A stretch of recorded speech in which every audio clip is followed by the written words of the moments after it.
falando alguma coisa. Não sei se você já leu o livro de Joel, são 3 capítulos, e fala sobre gafanhotos. E algumas versões falam locustas, pulgão, mas eu quero pegar a versão que fala de gafanhotos. E gafanhotos, migrador, devorador, destruidor, cortador. E esses gafanhotos, eles têm um significado. Alguns estudiosos acham que os gafanhotos significam inimigos futuros, inimigos que vêm a uma nação e destrói a nação, acaba com a colheita, com a produção. Então esses inimigos, eles têm um sentido de destruir, acabar, cortar, aniquilar aquilo que está se produzindo, ou aquilo que se espera de uma produção, de uma agricultura. Também tem um outro sentido, os símbolos dos egípcios, dos assírios, dos gregos e dos romanos, os impérios. Esses gafanhotos também têm um sentido desses impérios que aconteceram no passado, e eles afligiram o povo de Deus, entraram e destruíram muitas coisas do povo de Deus. Mas a maioria dos estudiosos concordam que esses gafanhotos são pragas, e essas pragas, elas têm uma consequência por ter vindo a Israel, pela desobediência de Israel. Lá em Deuteronômio 28 fala de obediência e desobediência. E a parte final, do meio para o fim desse capítulo, fala que Deus enviaria gafanhotos pela desobediência. Então, de todas as formas, Deus também age com juízo. É interessante essa palavra, Deus age com juízo, porque Deus é justiça.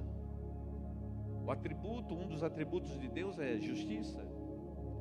E um dos atributos de Deus também é amor. Então, de todas as formas que Deus trabalha em nossas vidas, Ele trabalha com todos os atributos. Deus está presente com todos os atributos dele. Então, quando Deus ele trabalha em nossas vidas, o juízo também está presente. O amor dele está presente, a onisciência dele está presente, a eternidade dele está presente, a onipotência, todo o poder está presente. Deus está presente no todo, porque Deus não vai só trabalhar numa parte, Ele está presente na tua vida, no todo. Quando Deus, ele após a queda do homem, a consequência da queda trouxe o juízo de Deus sobre a humanidade.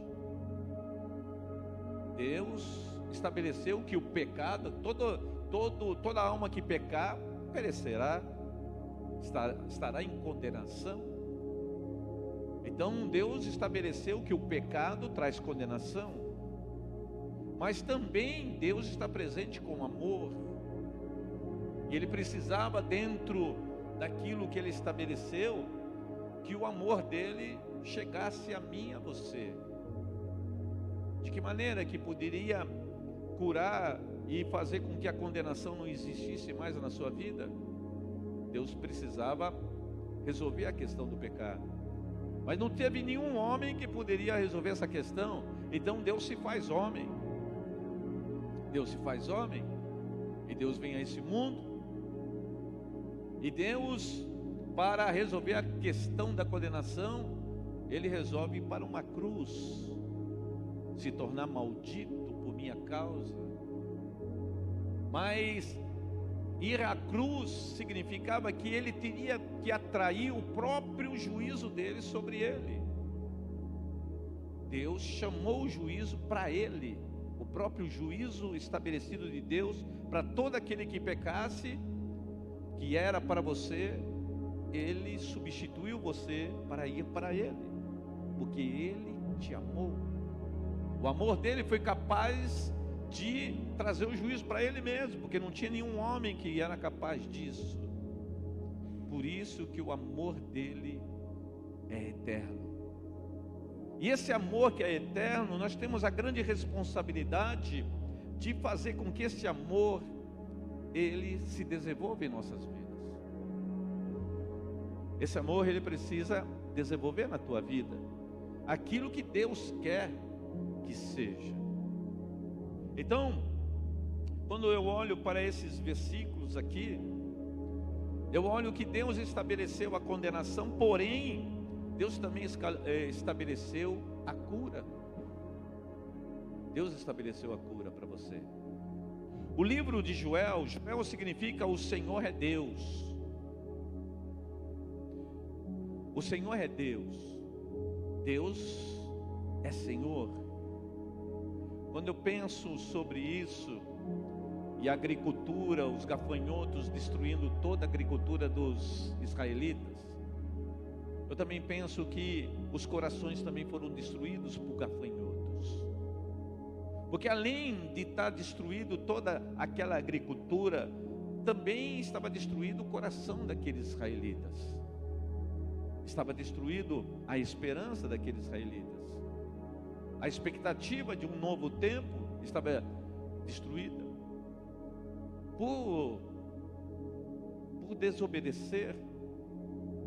O que é desobedecer? Sabe, desobedecer é que Deus tem um projeto na tua vida, um desenvolvimento do amor dele sobre você, e você não está inserido de coração nesse projeto. Você pode estar pecando nisso. É como se você estivesse no rio, Ezequiel 47, e você entrasse no rio e quisesse ficar só no raso do rio. Você adquiriu uma estrutura do novo convertido, você adquiriu uma estrutura de um início numa caminhada, e você se contenta com aquela estrutura e fica só no raso de Deus.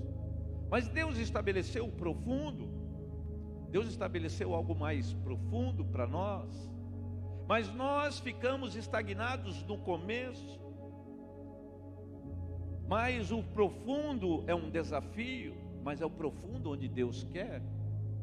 É o profundo que Deus, você vai experimentar qual é a boa, agradável e perfeita vontade de Deus.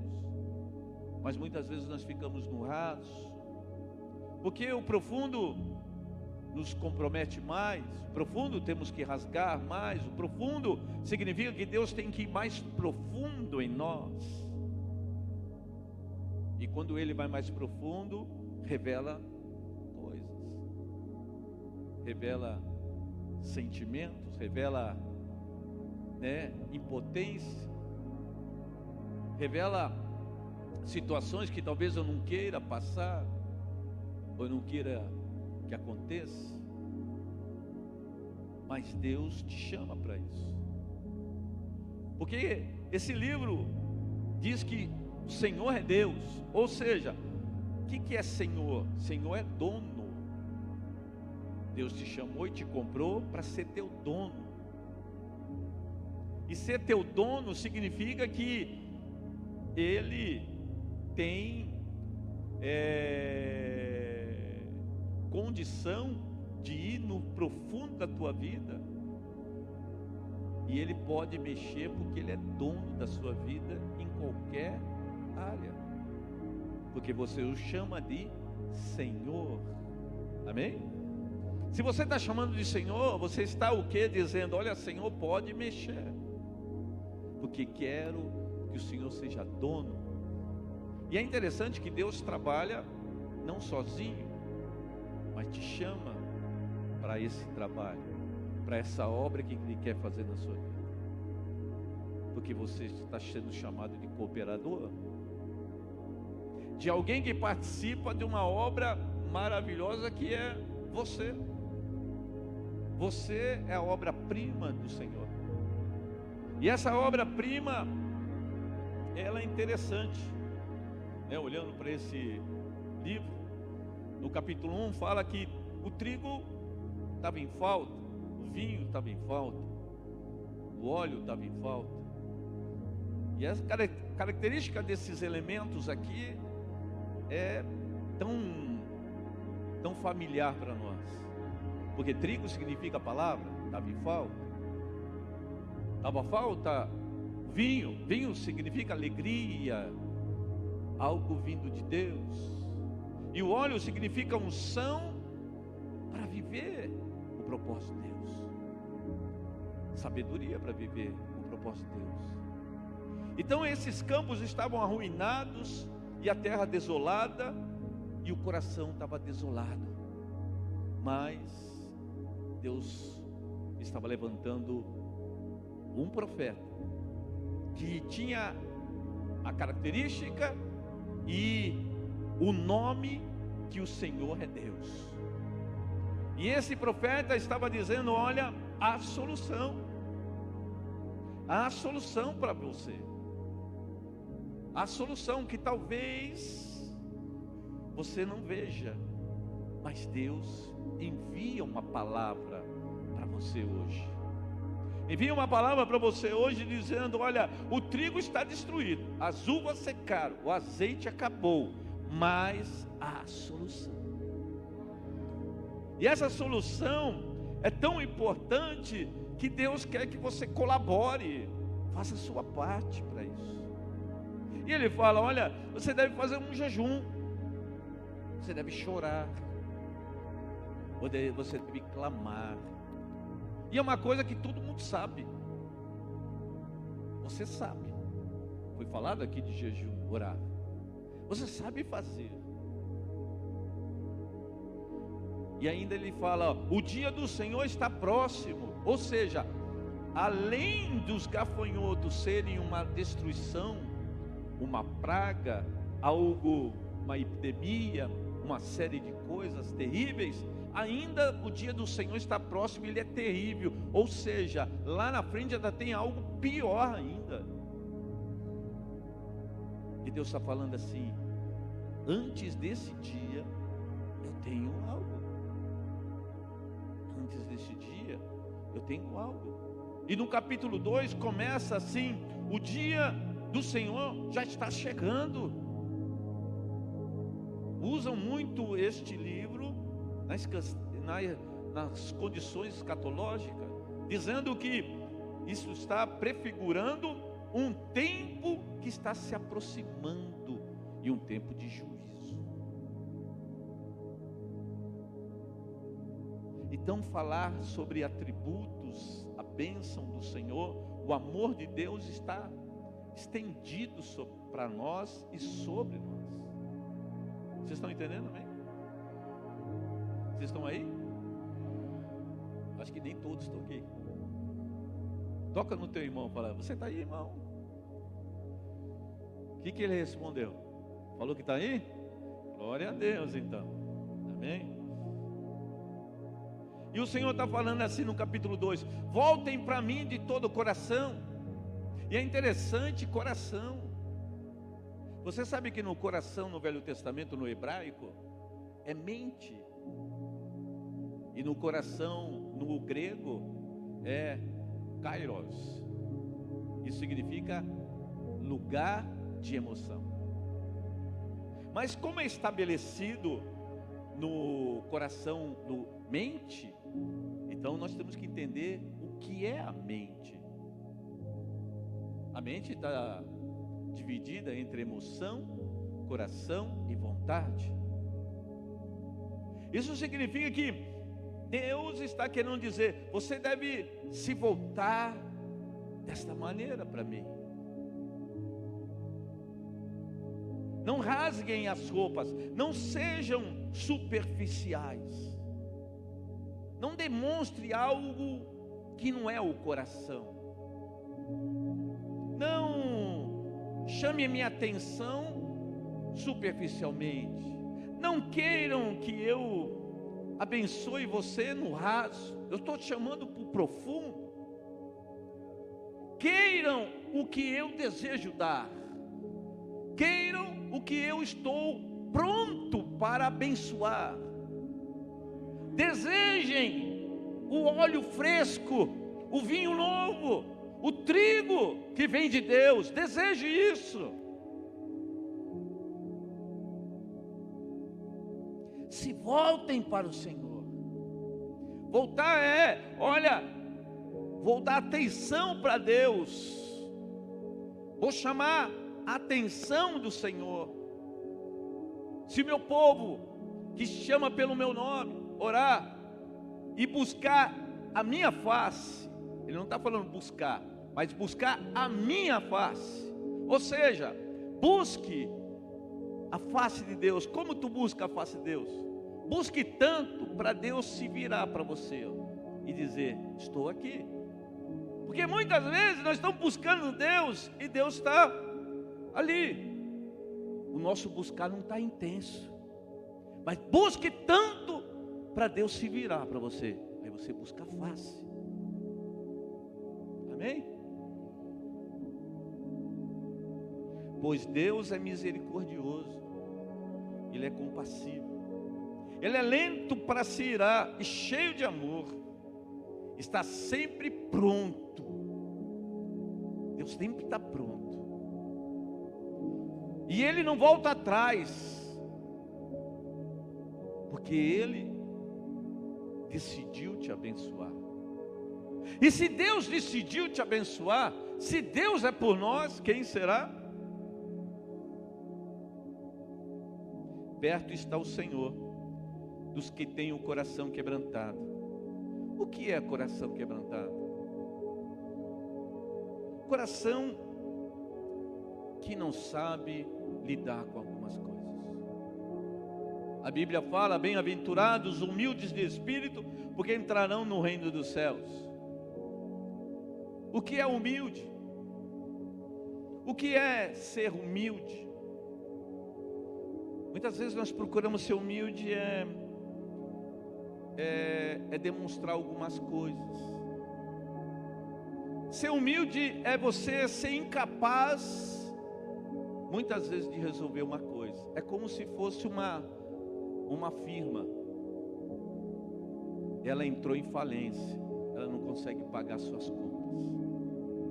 Então essa firma que não consegue pagar suas contas, não tem jeito. Então alguém precisa resolver por ela. É como se você falasse assim para Deus: Deus, eu tenho erros, eu tenho falhas, eu peco,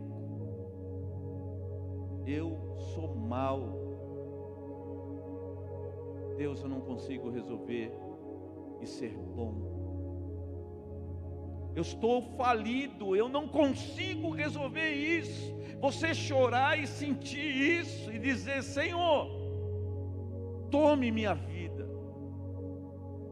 Você está sendo humilde, então o reino dos céus está aberto para você. Está aberto para você entrar.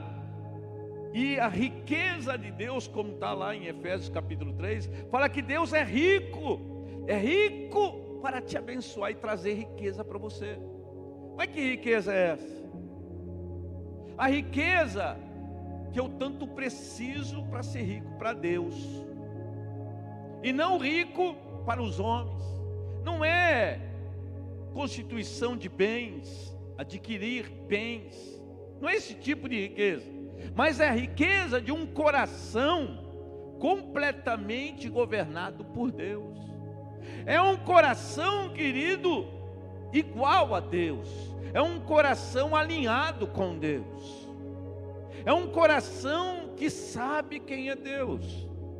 E se você tem um coração que sabe quem é Deus, você passa pelas lutas e dificuldades. Eu sei quem é Deus na minha vida. Eu sei que Deus, eu posso todas as coisas nele. Então eu sou tão rico, que eu sei passar por situações.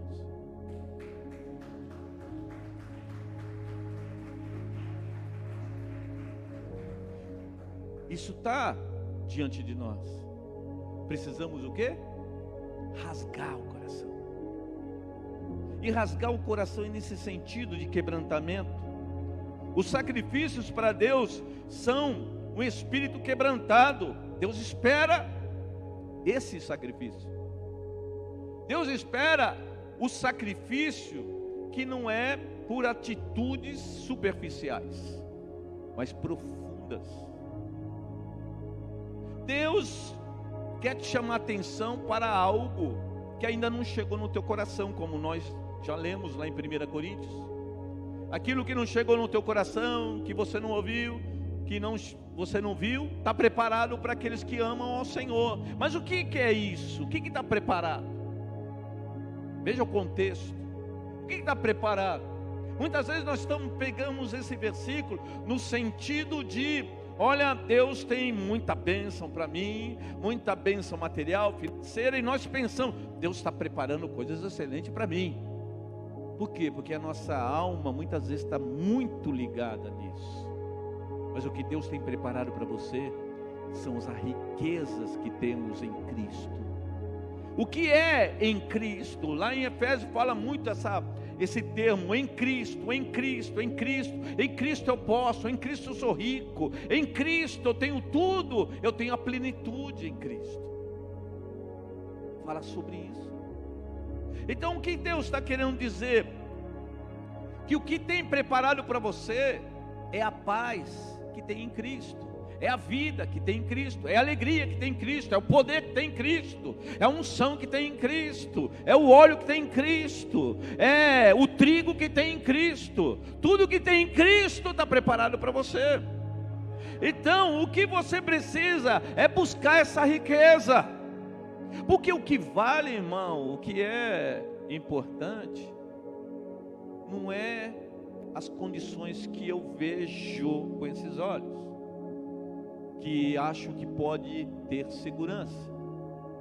Eu posso ter um equipamento de segurança, eu posso ter uma série de coisas que o homem pode produzir, mas o homem não garante segurança por completo. Eu posso, e isso faz parte, mas o que me dá segurança é Deus, é Cristo. Porque você pode passar por momentos que isso não resolve, isso não vai ser a solução, isso não vai ser a tua resposta, e você vai desejar Cristo. Mas só que Deus, de antemão, antes de você passar por alguma coisa, Cristo já quer entrar na sua vida, Cristo já quer fazer parte da sua vida, para que lá adiante, quando você passar, Cristo já está presente. Ele já está presente. Você não precisa se desesperar. Ele já está dando paz para você passar. Ele já está dizendo para você: eu já estou contigo. Desde o momento que você me clamou por mim, eu já estou contigo. Desde o tempo que você quis ir para o profundo, eu já sabia de tudo. E esse profundo é a resposta da tua vida. Porque no profundo, na plenitude, tem todas as respostas. E no raso, que eu muitas vezes quero ficar, só tem certas respostas. Deus está querendo amadurecer você. Amadurecer. Tem filhos imaturos, filhos maduros. Filhos teknon é imaturo no grego. Huios, maduro. Filhos que querem experimentar a herança, e não querem só ver a herança, estão querendo tomar a herança. Lá em Efésios fala que a herança são para os filhos de Deus. O Senhor tornou você rico. Pode falar para o teu irmão: o Senhor tornou você rico. Se o Senhor tornou você rico, e esse povo estava passando por escassez, como que você experimenta a riqueza de Deus? Muitas vezes nós, pelas circunstâncias e pelas lutas, não sabemos, entendemos, talvez compreendemos, talvez temos conhecimento que Deus é rico e nos fez rico nele. Todas as bênçãos celestiais estão em Cristo Jesus, e aí Ele nos levou a essas bênçãos. Porém, não sabemos pegar, tocar, nos apropriar. Não conseguimos muitas vezes nos apropriar. Senhor, o Senhor fala disso. O Senhor fala que me tem uma resposta. O Senhor fala que tem cura. O Senhor fala que tem tantas coisas. Mas por que eu não consigo? Por que eu só contemplo, escuto, mas a aflição vem e eu não sei lidar com isso? Por que, Senhor? E aí nós esquecemos que tem um agente muito especial, que você foi preparado para ser morada desse agente divino que mora em você, que é o Espírito Santo. E esse Espírito Santo, ele expressa para Deus com gemidos inexprimíveis aquilo que você precisa. Só que muitas vezes não cooperamos com ele, não o ajudamos. E a Bíblia fala que você foi chamado para cooperar com ele, para conhecê-lo. E nós conhecemos ele, talvez em parte, porque nós sentimos um arrepio, sentimos algo e falamos: eu conheço o Espírito Santo. Mas o Espírito Santo não é só isso. O Espírito Santo é um agente de santificação. É um agente que quer separar você para dizer: olha, essas coisas não estão certas. Ele quer trazer o quê? A influência dele em você e através de você. O Espírito Santo é aquele, querido, que quer que a vida tua dê frutos conforme ele. Frutos do Espírito. E muitas vezes nós nos deparamos, voltando lá atrás, nos deparamos com as nossas limitações. Ficamos com raiva, brigamos, discutimos, xingamos, somos impacientes, somos ansiosos, atropelamos as coisas. E aí ainda batemos a mão na cabeça e falamos: Senhor, eu não poderia fazer isso. E nós repetimos essas coisas, mas essas coisas não nos chamam a atenção, que está faltando uma ação de um agente aí. E essa é a pergunta: por que o agente não está sendo eficiente? Por que Deus não está sendo eficiente? Porque nós pensamos que estamos dando todo o trabalho para Ele e achamos que Ele tem que fazer a nossa parte também. E você não entende que você tem uma parte essencial para o projeto de Deus. Você tem uma parte que precisa ser feita. Porque sem essa parte não tem como. Não tem como. Sem essa parte, você vai ver só Deus dizendo, como está falando aqui: rasgai os vossos corações, rasgai os vossos corações. E você só fica recebendo essa palavra, pensa que é chorar, pensa isso, e chega em casa, muitas coisas não acontecem. Mas o que Deus, aonde Deus quer chegar? Deus quer chegar onde você não chega, mas Deus, ele chega não de qualquer jeito. Deus quer chegar onde que é preciso chegar. Deus quer chegar e dizer para você: olha, muitas vezes tem um processo que é importante acontecer na sua vida para você sentir falta. Muitas vezes é necessário dar um aperto para sentir falta. E você muitas vezes é influenciado pela uma situação da tua vida, já é influenciado dizendo: olha, eu não vou mais, eu vou deixar de ir e vou parar. E você é influenciado e logo de imediato você já nega, de vez de você confiar mais.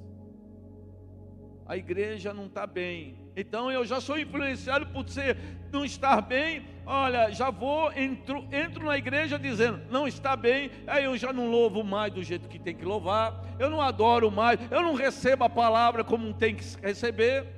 Ou seja, eu não estou cooperando.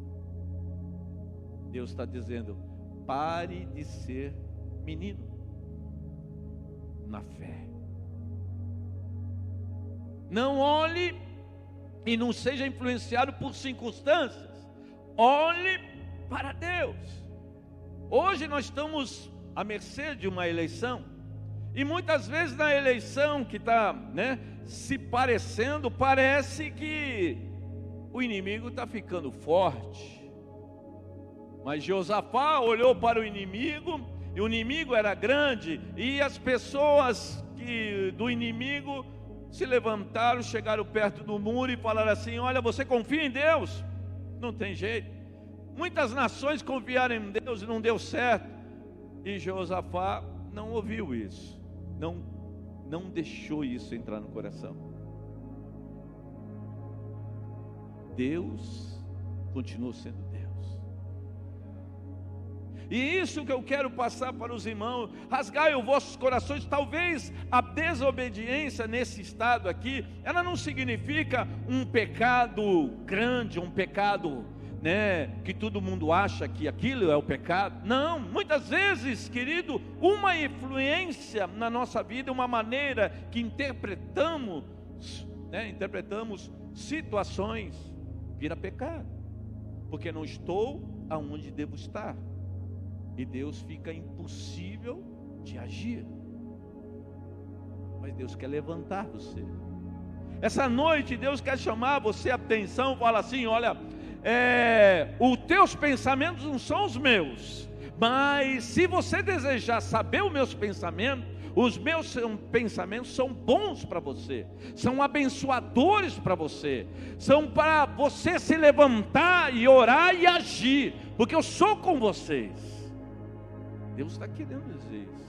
Deus está querendo dizer: olha, não fique louvando de qualquer jeito, mas louve intensamente, adore intensamente, busque intensamente. É tempo de buscar e acreditar, porque se você acreditar, você vai experimentar o melhor de Deus. O que Deus tem preparado para mim, para você, para a igreja de hoje, querido, não é o que a igreja já experimentou em partes, mas Deus tem algo especial para mim e para você. O que é? Ontem, a semana passada, Deus agiu, mas Deus vai agir outras coisas também na sua vida. Deus tem coisas novas para você. Tem vinho novo, vinho novo, vinho poderoso na sua vida. E esse vinho novo são para os filhos. Você é chamado filho. Você não é, mas ser chamado filho é bom. Mas ao ocupar a posição de filho é melhor.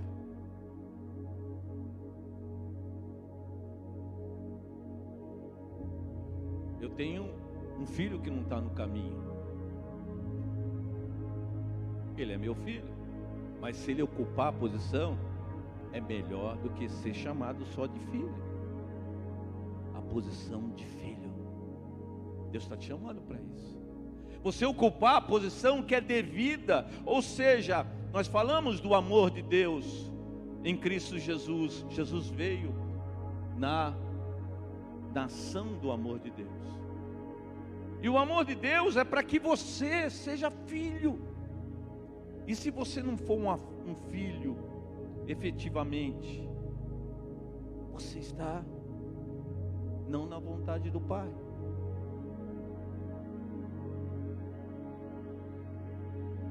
Tem que ter esforço. O filho sabe, deve conhecer o Pai. O filho não deve ser alguém que desconhece o Pai. Um filho sabe que o Pai é justo. Um filho sabe que o Pai pode chamar atenção. Um filho sabe que o Pai tem o melhor.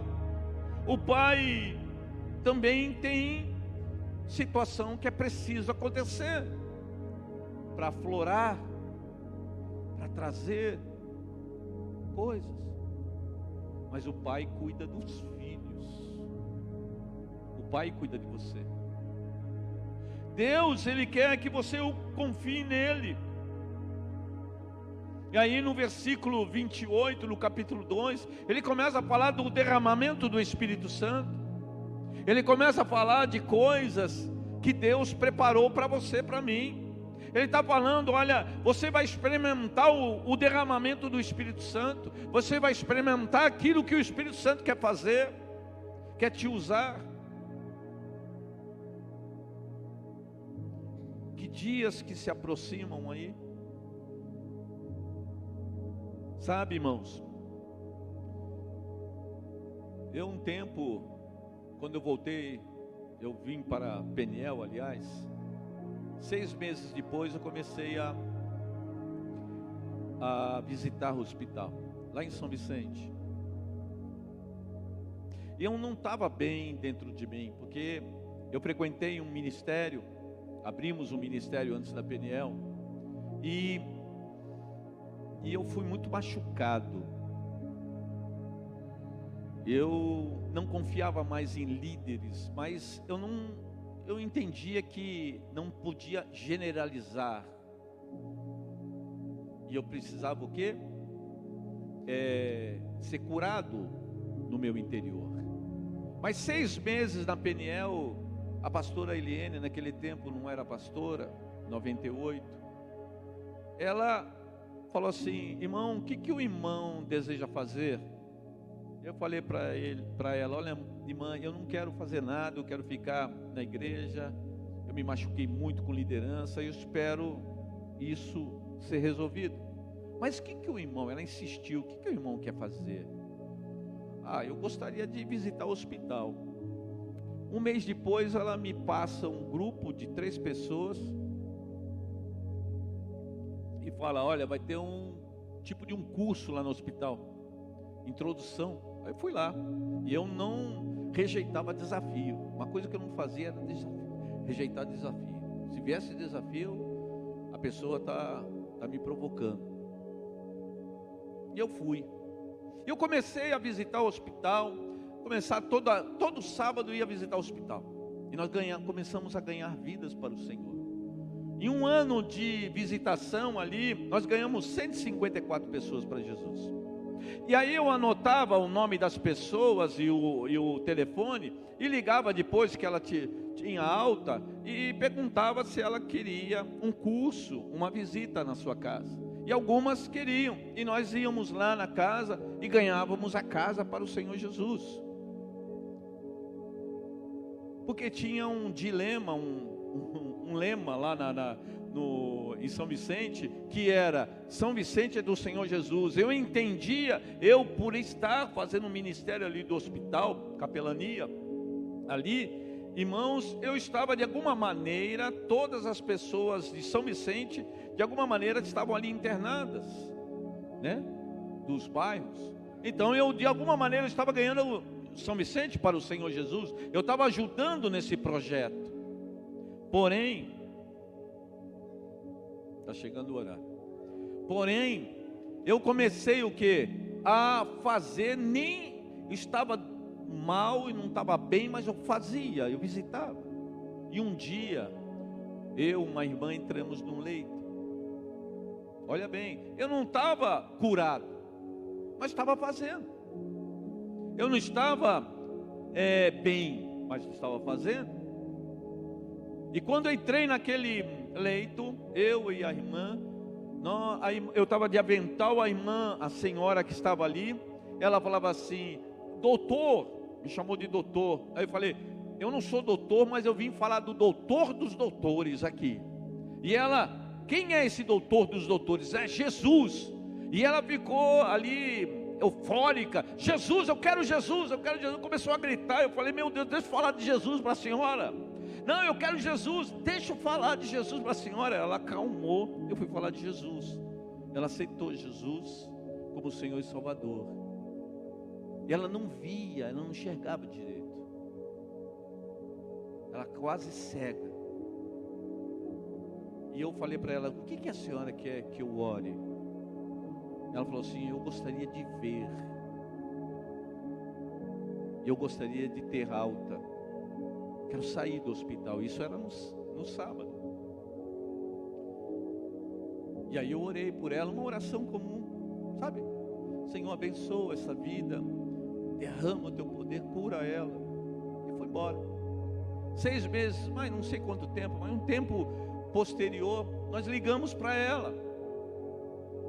A senhora deseja uma visita? Desejo, sim. E nós fomos lá. Eu não fui, foi uma turma. O ministério do hospital começou a crescer bastante. E aí essa turma foi. E quando entrou, ela falou assim: e aqueles irmãos que oraram por mim, aqueles irmãos que oraram por mim? Eu quero dar um testemunho, porque quando eles saíram do quarto, eu comecei a ver totalmente. E na segunda-feira eu tive alta. Aí o que Deus falou comigo? Por que você para quando as aflições estão presentes? Quando a luta se torna ferrenha, por que você para? Eu estou contigo. Eu sou o teu Deus, o teu Senhor, que te sustenta com a destra da minha justiça. Eu sou contigo. Deus estava falando para mim: não fique refém de sentimento.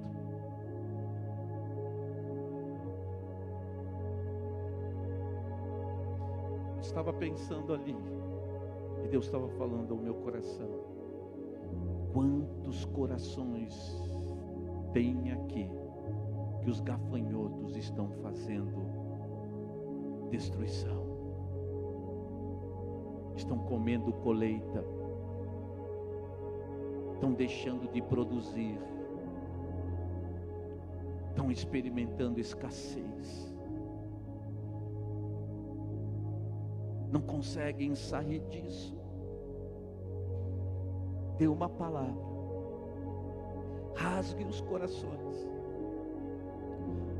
ensina-os a rasgar o coração. Não pare, olhe para Ele. Ele está esperando os seus corações serem rasgados, porque Deus continua tendo plano neste lugar. Deus continua tendo plano na tua vida. Deus está estendendo sua unção sobre você. O seu poder. É tempo de produzir. É tempo de produzir. É tempo de produzir. Deus já deu jeito nesses gafanhotos. Os gafanhotos já vão sumir. Em nome de Jesus. É tempo de produzir, de avivamento na tua vida. O Espírito Santo está soprando o vento. O Espírito Santo já está intercedendo por você. O Espírito Santo já está tomando as tuas dores. Está dizendo: é tempo de avivamento, é de cura e de restauração. É tempo de se levantar, é tempo de adorar, é tempo de exaltar o nome do Senhor. O Senhor já está chegando e já está entrando com providência, já está entrando com a sua mão poderosa, está destruindo os inimigos estão caindo por terra, em nome de Jesus. Os inimigos vão falir, em nome de Jesus. Tudo aquilo que os inimigos estão apontando para você vai cair por terra, porque Deus olha para você de forma diferente.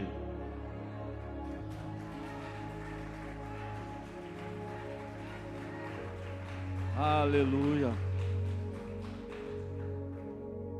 O Senhor está querendo derramar da sua unção. Ele só chama a tua atenção. E muitas vezes, pela aflição que nós não temos jeito de resolver, que as aflições elas podem durar, como a mulher do fluxo de sangue. As energias começaram a se esvair. A energia começou a trazer fraqueza. Mas Jesus decidiu passar perto. Jesus decide passar perto. A colaboração daquela mulher, ela simplesmente dizer: se eu tocar na sua orla, eu serei curada. A parte mais simples é tua. Ele já está passando perto. Ele já está passando aí, pertinho de você. Ele já está agindo, te levantando, dizendo: olha, já estou tão perto, você já pode tocar nas minhas orlas. Vamos ficar em pé, irmãos?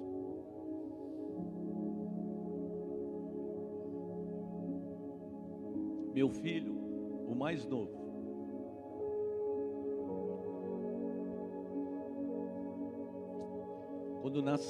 quando ele nasceu, estávamos morando numa casinha pequenininha. Escute esse testemunho. Eu tenho muitos testemunhos de Deus, mas esse testemunho foi um dos mais fortes. Nós morávamos numa casinha,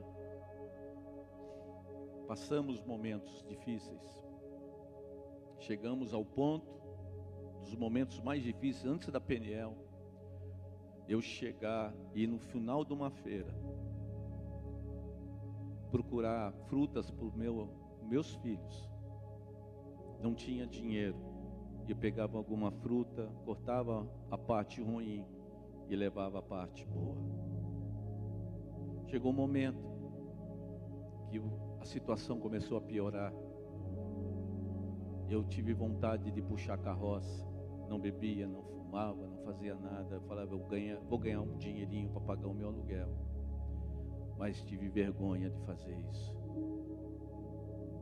Naquele lugar nasceu o meu filho mais novo, há 27 anos atrás.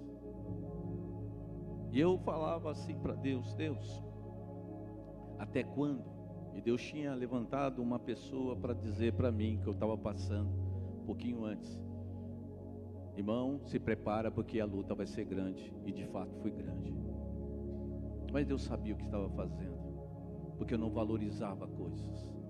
Deus precisava me ensinar, porque lá na frente tinha algo para realizar. E aí que acontece?